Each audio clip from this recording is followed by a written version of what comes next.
YS Jagan పై హత్యాయత్నం కేసులో హైకోర్టుకు కేంద్రం నివేదిక సమర్పించింది. విశాఖ ఎయిర్పోర్టులో జరిగిన దాడి వ్యవహారంపై సిఐఎస్ఎఫ్ అందజేసిన నివేదికను కేంద్రం హైకోర్టుకు నివేదించింది.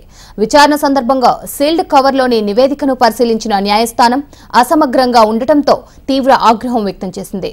పూర్తి వివరాలతో మరోసారి నివేదికను సమర్పించాలంటూ ఆదేశించింది. అనంతరం కేసు విచారణను వచ్చే శుక్రవారానికి కూడా వాయిదా వేసింది.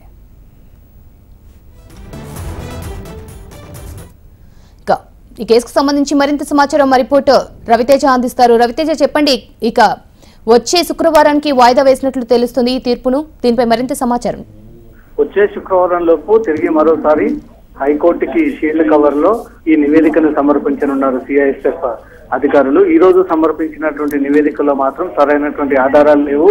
ఏమాత్రం విశాఖ ఎయిర్పోర్ట్ లో జరిగినటువంటి కేసుకి సంబంధించి సరైనటువంటి ఆధారాలు, ఎలాంటి ఎవిడెన్స్ లేవంటూ కూడా తిరిగి మరోసారి కోర్టు ఆగ్రహం వ్యక్తం చేసినట్టుగా మాత్రం సమాచారం అందుతుంది. గతంలో ఇంతకు ముందు జరిగినటువంటి విచారణలో మాత్రం శుక్రవారం లోపు ఏదైతే ఎయిర్పోర్ట్ లో జరిగినటువంటి ఇన్సిడెంట్ ఘటనకు సంబంధించి పూర్తి స్థాయిలో పూర్తి విచారణ చేసి దానికి సంబంధించిన రిపోర్ట్ సమర్పించాలంటూ కూడా కేంద్రాన్ని అటు సిఐఎస్ఎఫ్ అధికారుల్ని కోరడంతో ఈ రోజు కేంద్రం సిఐఎస్ఎఫ్ అధికారులు ఇచ్చినటువంటి రిపోర్ట్ మీద మాత్రం కోర్టు అభిప్రాయాన్ని అయితే వ్యక్తం చేస్తూ సరిగ్గా లేదని, ఇలాంటి ఆధారాలు లేవని తిరిగి శుక్రవారం లోపు మరోసారి నివేదిక సమర్పించాలంటూ కూడా ఆదేశాలు అయితే జారీ చేయడం జరిగింది. శుక్రవారం లోపు సిఐఎస్ఎఫ్ అధికారులు మరో రిపోర్ట్ ని తయారు చేసి కోర్టు ముందు ప్రవేశపెట్టనున్నారు.